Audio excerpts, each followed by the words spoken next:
Hello and welcome to FPL Mate, your best mate for fantasy Premier League content for the 2020-21 season. My name is Dan and it's time for the Game Week 13 episode of Buy, Sell, Keep and Avoid, which is kind of strange because it's a Sunday and usually I don't make videos on a Sunday, but as we're trying to squeeze in 2 game weeks within 1 calendar week, it means the schedule is going to be a bit messed up this week. So we're going to be doing Buy, Sell, Keep, Avoid transfers videos today.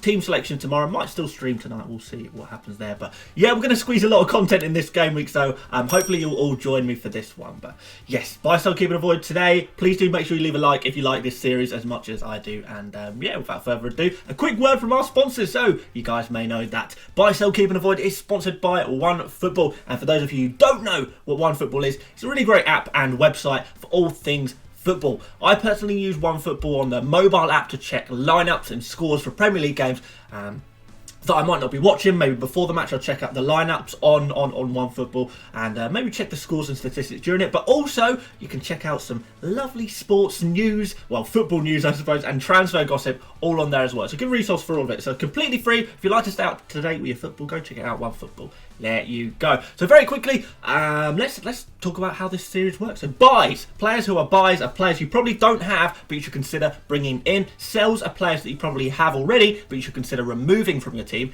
Keeps are players that you probably have and should also keep. And avoids are players that you probably don't have but you should also avoid bringing them in. So really good the series hopefully to help you get on the right bandwagons, avoid the wrong bandwagons and find some differentials as well.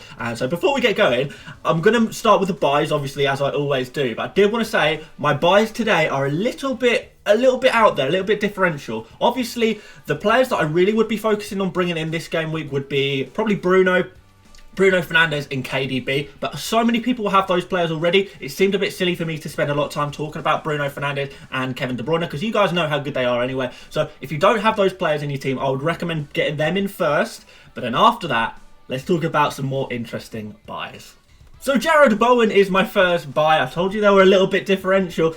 He's looking really good actually, really sharp, and West Ham in general have looked really good this season. So it'd be nice to get on a player it's looking good for that West Ham side because really we've been waiting for Antonio to become back and fit for West Ham, but we're gonna have to look elsewhere by lots of things. So Jared Bowen statistically is looking really nice. So 18 shots over the past 5 games. That's mad. That's almost 4 shots per game, and he's actually the 5th highest in the league. So out of all of the players in the league over the past 5 games, Jared Bowen is taking the 5th most shots out of any player. Now that's pretty mad. Now 12 of those shots are in the box, which we really like, but what we don't like is only 2 of those 18 shots have been on target. So what he really needs to work on is getting those shots on target, but he clearly has a lot of confidence. He's clearly wanting to shoot a lot. If some of these shots start going on target, that's going to equal goals as well, isn't it? So 1 big chance during this time and 0.97 expected goals. Creatively, he's also looking really nice as well. So 12 key passes made, 3 big chances created, and 1.99 expected assists. And I think we've kind of seen that. We all kind of know about Jared Bowen's creative elements to his games, and obviously he just set pieces as well for Jared Bowen. But perhaps you didn't know about how much he's shooting, because he really is shooting a lot. And if those starts converting into actual shots on target, this could look really nice, couldn't it? And also, he's got really nice fixtures, and that could help get these shots on target and turn all these shots into some goals as well. So his fixtures have got Crystal Palace next, which is nice. Chelsea after that, which is not so nice, admittedly. But then Brighton, kind of meh. But then after that, they've got a really nice run of fixtures right all the way through until game week 25. So Bowen is actually kind of a long-term option potentially there as well. He's already had a few 10-pointer pluses this season, so we could probably expect another 1 or 2 of them, I expect, at some point or another. And he's a differential, as I said, only 3% owned Jared Bowen, so could be really nice to try and give you the edge over some of your oppositions. And obviously if you've got friends in your mini league, it's nice to have a differential sometimes because you can sort of say, I brought this player in before anyone else, I'm a genius. And that's really fun. That's a really fun part of FPL, particularly in friends mini leagues that I really like to do. But I've got another differential for you today. One I think a few more people are talking about, even though they're less owned. But it is Danny Welbeck. Yeah, so yeah, like I said, a few of us have been talking about Danny Welbeck, but no one seems to have jumped in on him. But maybe now is the time to jump in on him indeed, because as we know, Brighton's fixtures next two are fantastic, because why I've been talking about keeping more pay in my own teams, just because these next two fixtures. Fulham away, which we know is a very, very good fixture to play in, and then Sheffield United at home, which Sheffield United, by the way, they're in big trouble. So this is a real team we want to be targeting. We want to be playing our players against Sheffield United, and of course Fulham as well.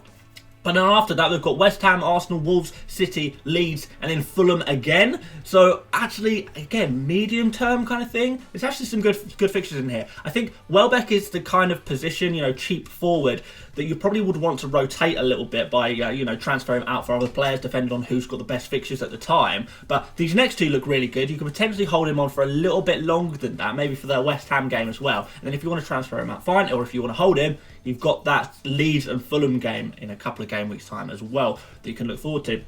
So like I said, he's super cheap, 5.5 million, nailed on now by the looks of things. Huge differential. Only 1% of managers own him, which is stupidly low. And statistically, in the 4 games that he's played, he's looked not bad. So 9 shots, 8 of those in the box, which is something that we really like. Most shots in the box, of course. 4 on target, 2 big chances, which is quite nice. 1 goal, 6 key passes. So this is where it gets quite nice. The creativity's there as well. 3 big chances created from Welbeck in these 4 games. Really nice. 2 assists, and then his expected goals 1.25, expected assists 1.5. So that's his total expected goal involvement in those 4 games is 2.75. So this is more than an expected goal contribution every other game, which is really nice for a 5.5, I guess, enabler forward there. So really liking the look of Welbeck. If you've not got any other problems in your team and you fancy a little differential, maybe you've got a striker spot to fill in and you only got a little bit of money, Welbeck could be really nice for that. So Timo Werner is the first of my sell category. So yeah, we are into the sells now. And yeah, Timo Werner, I think he's had enough chances by now, don't you? He gets so many chances, but he misses so many chances. He seems like all of the creativity in Chelsea's team, or a lot of it, falls to him, and he just cannot finish his dinner. So he's basically just like a really expensive version of Patrick Bamford. Now Patrick Bamford is brilliant because he's so cheap. But what's the point in having an expensive Patrick Bamford as well, who might get the odd goal now and again? That's only because he's missing so many chances and getting so many chances. But the reality is, he's not getting enough points to justify his price tag. When CalvertLewin is getting similar amounts of points, you kind of got to think, maybe I don't want Timo Werner in my team. Maybe I can do a little bit better in terms of value for money. So he's just not getting enough points. And also what I really don't like, and I've spoken about this before, and I still believe this, is that there's just too many Chelsea players fighting for the attacking points. So say Chelsea only get 1, 2, 3 goals in a game. These goals and assists have to be distributed throughout so many players. So Werner, obviously. We've got Pulisic, we've got Havertz, we've got Ziyech, we've got Mount, we've got Giroud, Abraham, even Chilwell and Reece James at the back. All of these players are going to be fighting for assists and goals. Only a couple of them can get the assists and goal points per game. So Chelsea score 1 goal in a game. The chances of Werner getting that involvement, where there's so many other players it could be, is pretty low. So I don't like that. When you're spending a lot of money on a player, you want a player who is really one of the main men, like a real main man, and getting all of the chances come to them. There's not all of this other plethora of other creativity and attacking players around them that might be actually those big guys getting the points. We want main men, and I don't think Timo Werner is going to be the main man, particularly with his sort of poor form. Could even get dropped from the team, so I'm not really convinced by that. And then fixtures don't look great from an attacking point of view either. So over the next 5, Chelsea have got Wolves, West Ham, Arsenal, Villa, and then City. Not great fixtures if you're an attacker. Now, it does improve after that, so if you do really want to keep Werner, then keep him through all 5 games, because the fixtures do look a bit nicer after that. But if you're going to get rid of Werner, I would just get rid of him now. And I'm going to keep talking about this. I talk about this all the time, every single video. But with Bruno, top of the shopping list, as I've spoken about, KDB, Salah, also important players to have. Can you afford to have Werner too? And I think if the answer is no, you've got to sell him. He's got to go. So next up, James Justin once again makes the sell list. And I said a couple of game weeks ago that he needs to go. He needs to go. And people were a bit sceptical, but he has blanked since. The fixtures, they looked okay then. But a lot of people underestimated just how bad Leicester have been defensively. Underlying stats suggest that Leicester were expected to concede 9.24 goals in the past 5 games. In reality, they've only conceded 7, so they're overperforming that stat. But to put this into context on the expected goals conceded, they're actually worse than Fulham and Burnley during this 5-game period. And this was during a really nice run of fixtures as well. So when a team is conceding to Fulham and Sheffield United, you kind of know you have a bit of a problem. Now, fixtures going forward, they look a lot worse than they have done in the past, and this is kind of really important when selecting defenders. When you're selecting your defenders, you really want to focus on fixtures a lot more than you do form. So we're going to keep an eye on these fixtures, and the fixtures are Everton next, then Spurs, then United, and then Chelsea a couple of game weeks after that as well. So not looking too good if you're selecting a defender for this run of fixtures. So on top of that, Justin is kind of a ticking time bomb for rotation, and we've always known this. We've got Pereira coming back soon, Soyuncu, Castagna.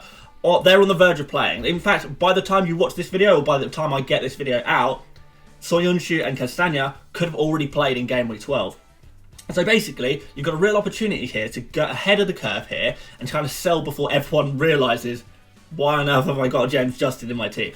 And you can try and kind of get ahead of the curve there. Now, he's 4.9 million, so you can actually get quite a lot for that money. Sort of, if you think about it, like Eric Dyer, for example, he's 5 million. Lindelof, nailed defender in Manchester United. If you want to get in on the Manchester United defence and clean sheets potentially, Lindelof is only 4.8 million. So there are plenty of great options without having to spend a lot of money.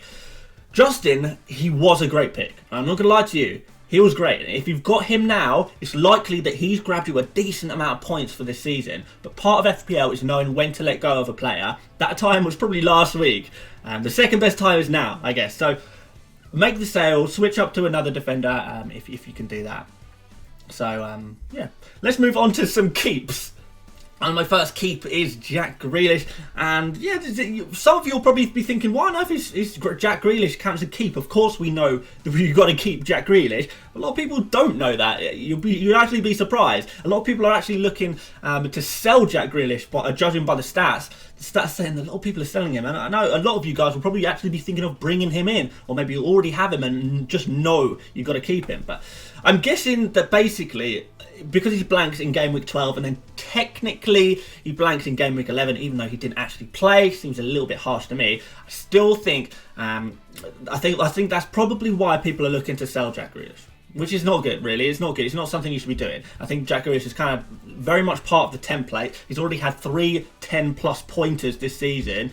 His stats over the past 5 have been still magnificent. Or the past 5 in which he's played. 19 shots, that's the 4th most in the league, by the way. 13 of those in the box, 6 on target and 1.71 expected goals. Creatively, this is where he looks mega impressive. 14 key passes, 4 big chances created, 2.69 expected goals. So basically, only KDB and Bruno are beating Jack Grealish creatively. He really is that good.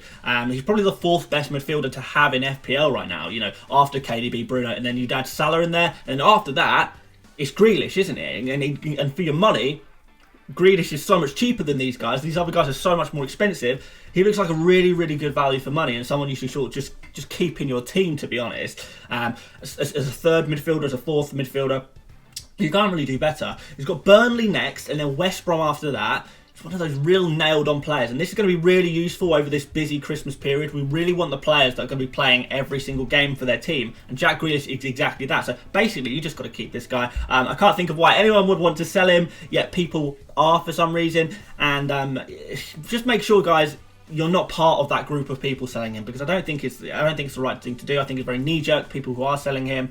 And if you don't have Grealish, if you're looking for a Jota replacement or something, you could potentially go for Grealish if you can afford that. Look no further. So, next up is Dominic CalvertLewin. Now, every week we seem to have a gang of people who think it's a good idea, the right time to sell DCL.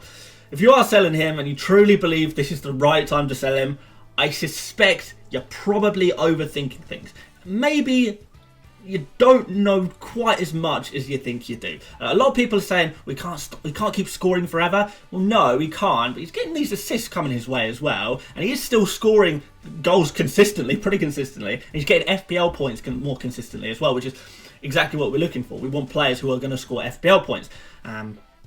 Randomly guessing like, oh, this is going to be the week he stops getting all these points. That's no good. You can't just randomly guess when you think he's going to randomly stop getting points. What are you basing it on? Evidence suggests he's going to keep on ticking along very nicely with these points. Everton may not be in as great form as they were at the start of the season, but we can see that Calvert-Lewin is the focal point of attacks. So even if Everton are scoring, only one goal, Calvert-Lewin is going to be the goal getter, or making an assist, even if it's like from a ricochet shot or something. Or, he's going down in the penalty box and he's winning the penalty. If you're the focal point of a team and you have a lot of the ball in these attacking areas, you will naturally pick up FPL points, even if it's not from a pure goal standpoint. But anyway, stats in the last 5 games, because we've got to do some stats to justify this. So, in the past 5, 12 shots, 11 of those in the box, which is pretty nice. 7 shots on target, very nice again. 5 big chances, that's just huge. 2.8 expected goals too, and then he's also had 3 key passes as well, so nice little bonus on the end there as well. But like I said, he's more likely to pick up assist points from things that you might consider lucky, like penalty assists. But as I say, if you're the main man in the right areas, these things will naturally come your way, and that's what's been happening all season. That's why DCL keeps getting points, and that's why there's no reason to sell. He's getting points still. Just leave him in your team. There's no problem with doing that. And with that said, let's move on to the controversial ones. Let's go to some avoids. And we're going to start you off with Thomas Tuchel.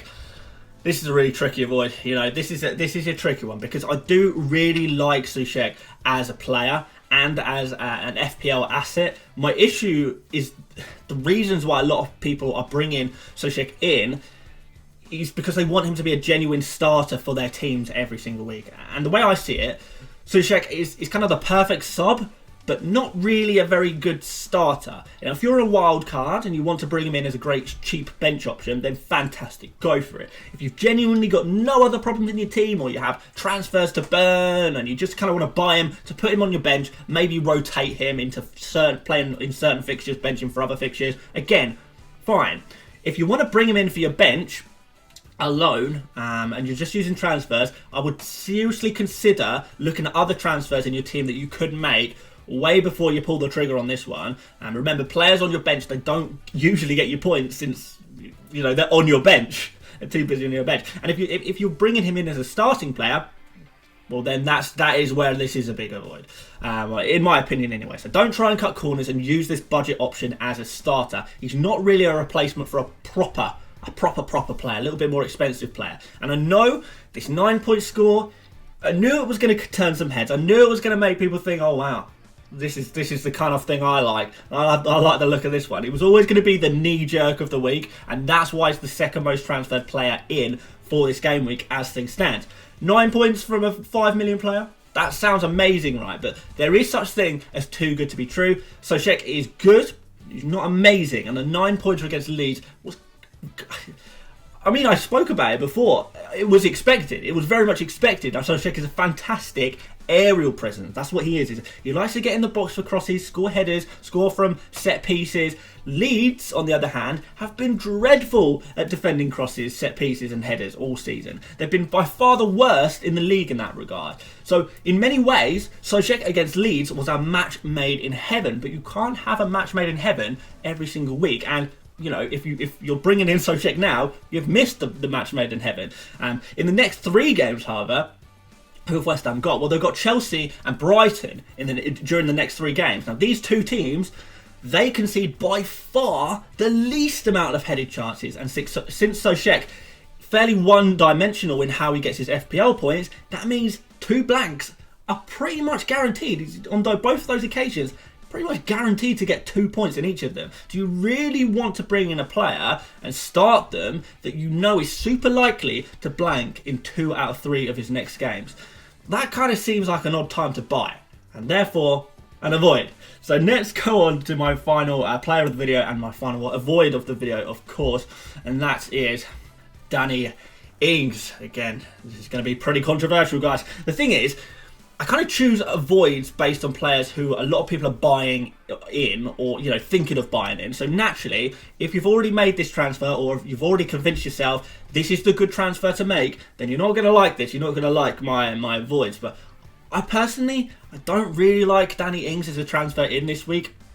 Maybe I'm being a bit harsh, and he has done okay since his return from injury, but is it really anything amazing that, for an 8.4 price tag? You've got to sort of be wowed for that kind of price, don't you? And I feel like Calvert-Lewin at a similar price, probably the one, isn't he? Underlying stats suggest that Ings looks pretty good. He's getting good chances, but he's only taken 4 shots, and he's kind of relying on the quality of those chances. Adams, kind of producing similar numbers, Che Adams.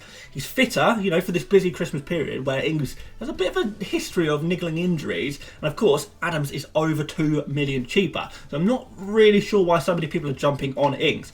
I do think Adams somewhat covers the attacking points if you want to go for him instead. But it's not just that. If you look at Southampton's run of fixtures, it's just an awful run of fixtures to be bringing in any attacking player, really. You don't really look at these fixtures that Southampton have got and think, oh, I really want to attack these fixtures over a busy period with an 8.4 million player who just returned from injury. You probably don't think that way. And anyway, the fixtures are Arsenal away next, then City, Fulham, which in fairness is quite a nice game, but then it's West Ham, Liverpool. So do you really look at those fixtures and think, oh, got to attack them over the busy period with an injury-prone player?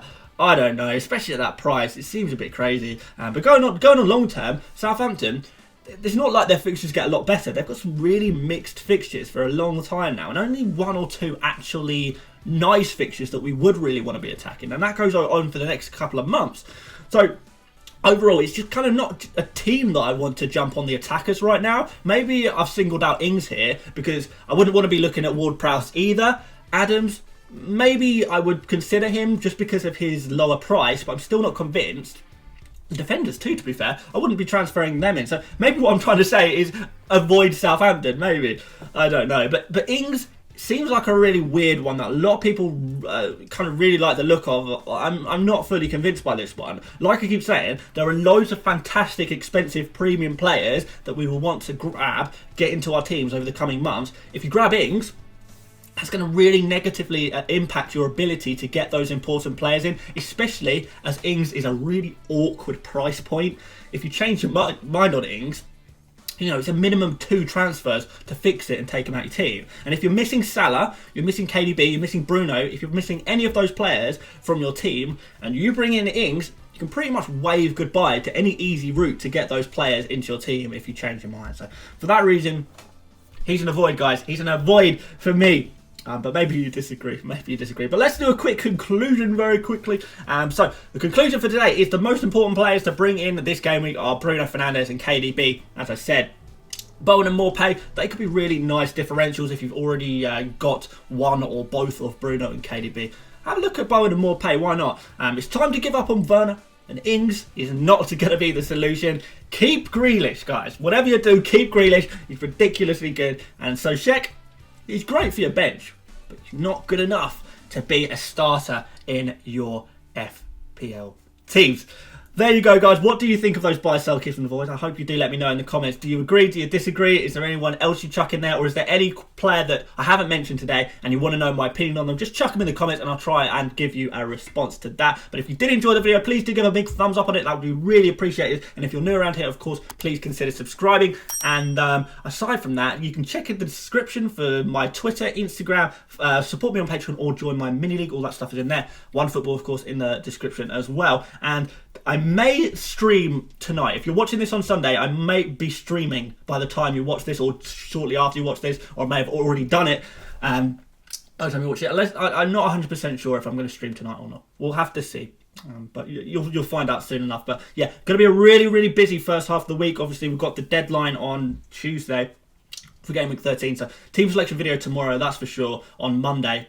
And yeah, let's just push through the content and let's get it. I love these busy periods, so let's get it done. So thank you so much for watching, guys. Once again, again, like the video if you enjoyed it, and thank you so much for watching, guys. And see you later, mates. Bye bye.